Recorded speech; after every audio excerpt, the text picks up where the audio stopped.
Livro As Maravilhas da Graça Divina, de Matias J. Seben, 1835 a 1888. Quinta meditação. A graça é uma participação da natureza divina em criada. O homem é, pela graça, elevado acima da natureza criada. Ainda mais, torna-se participante da natureza incriada de Deus. Ou, melhor, ergue-se-a tanto pelo influxo desta união tão íntima e desta participação dos privilégios divinos. Quanto mais se aproxima do fogo um corpo, tanto mais luz e calor receberá ele. Escreve São Pedro: as promessas, grandes e preciosas, que Deus nos fizera em Jesus Cristo, devem tornar-nos participantes da natureza divina, isto é, os privilégios divinos vêm na medida do possível a ser participados por nossa natureza. Fundados no mencionado texto, ensinam-nos unanimemente os padres esta união com Deus. Sentiam-se os santos incapazes de expressar, como quiserem, a grandeza deste domingo. S. Dionísio escreve: a santidade ou a graça santificante é um bem divino, uma inefável imitação da divindade e da bondade, em razão da qual, por um sobre-humano nascimento, ocupamos uma ordem divina. Diz S. Máximo Mártir: dá-se-nos a divindade quando penetra a graça a nossa natureza com sua luz celestial, e quando, pela glória, esta mesma graça nos eleva acima de si própria. Ensinam-nos estes teólogos e a maioria dos outros padres, com S. Tomás, que a graça, por assim dizer, nos diviniza. Tal o sentido que atribuem a estas palavras do Salvador: disse, sois deuses e filhos do Altíssimo. Em uma palavra, transporta-nos a graça até ao trono que somente Deus ocupa por sua natureza. Quando nos detemos por entre a variedade das criaturas, vemos diferenciar-se cada qual por sua natureza, mais perfeitas umas que as outras, formam todas em conjunto uma escala harmonicamente graduada, em cujo termo somente Deus ocupa um lugar transcendente.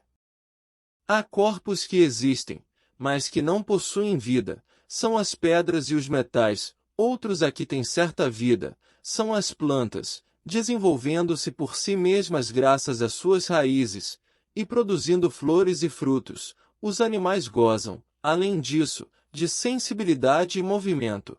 E finalmente o homem, dotado de razão, mediante ela, pode ele conhecer e amar seres destituídos de corpo.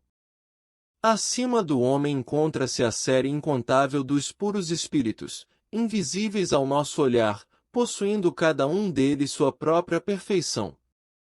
Em um ponto infinitamente mais elevado, coloca-se a natureza divina. Criatura alguma se lhe assemelha em espiritualidade, nenhuma delas dispõe, em si, de capacidade para contemplar a Deus tal qual é, nem de nele submergir-se pelo amor.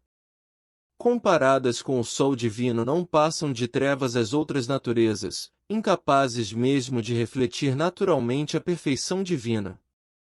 Esta natureza divina, pelo infinito poder de sua caridade, atrai a nossa, adota-a em seu seio, pela graça, submergindo-a em si, como no forno submerge o ferro.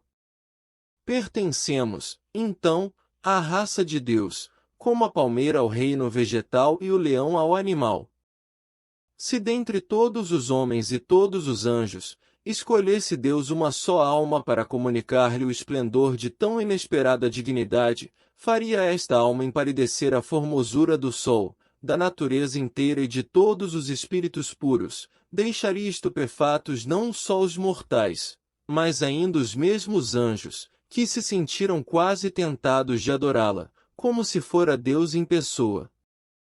Como é possível fazermos tão pouco caso deste bem, a nós com tanta prodigalidade dispensado? Será porque nossa ingratidão aumenta na medida mesma em que deseja Deus ser generoso para conosco?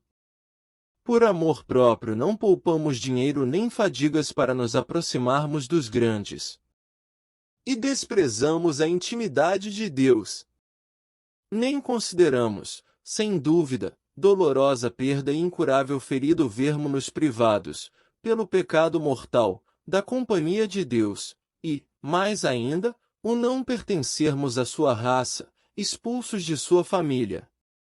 Na verdade, Deus mesmo despreza aquele que despreza a união com sua bondade, com sua divindade.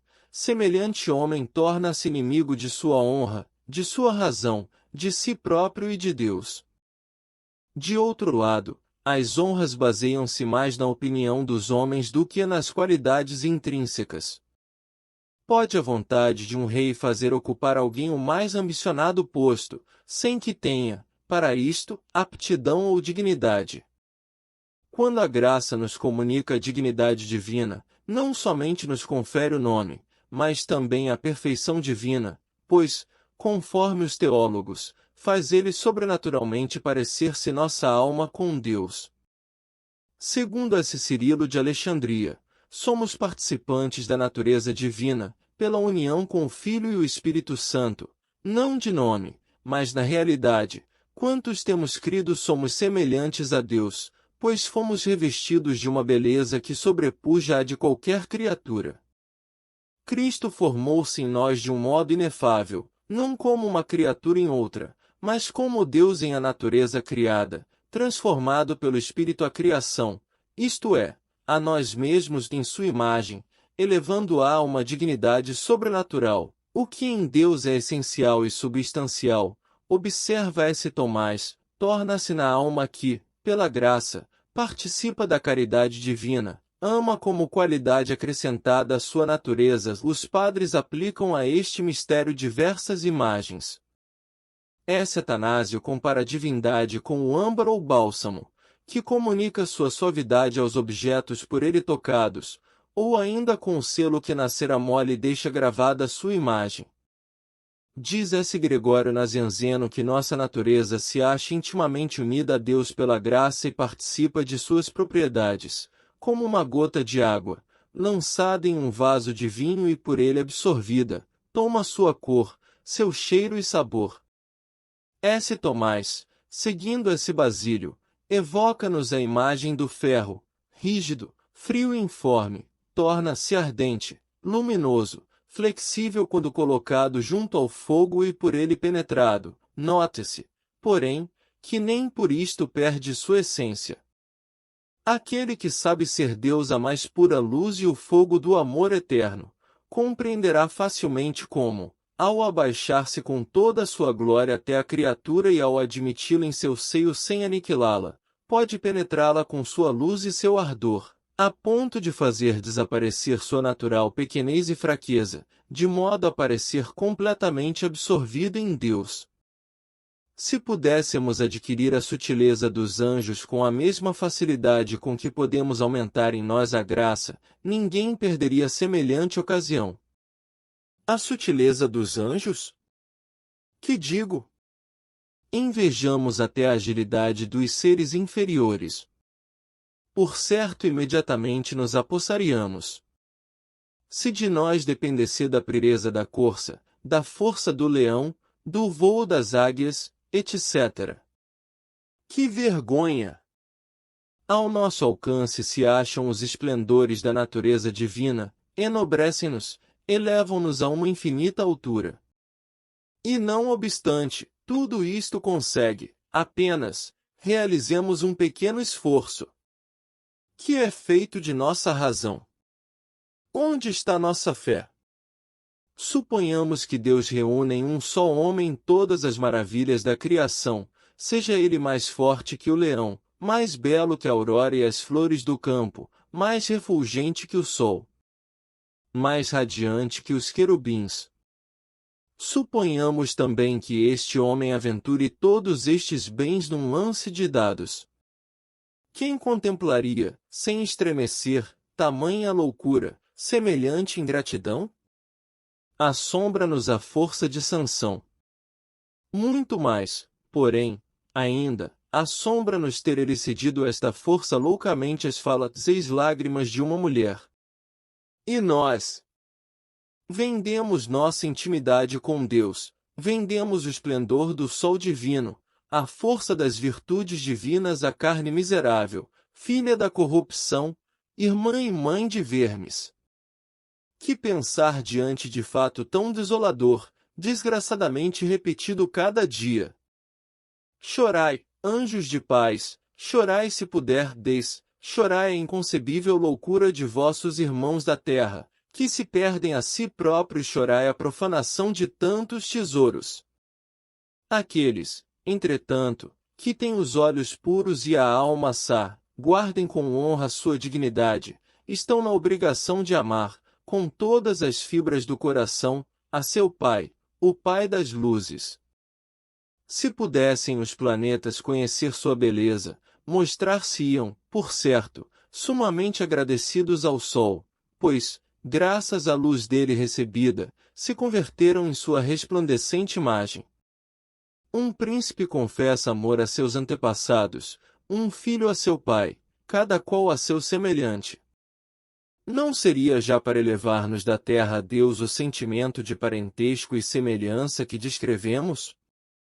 Não se concebe que possamos nós, cristãos, ter de nossa dignidade menor apreço do que o tiveram os filósofos pagãos, esclarecidos pela razão da simples dignidade humana. Para eles, constituía o homem uma maravilha, a medula, o coração do mundo, o rei da criação. Se a luz da razão aparecia tão grande o homem, que dizer, a luz da fé? Abramos os olhos de nossa alma e sigamos o aviso de São João Crisóstomo, rogo-vos e suplico que não permitais que os mais belos dons do céu, os que recebemos pela graça de Cristo, aumentem, em razão de sua mesma grandeza, o pecado de nossa negligência.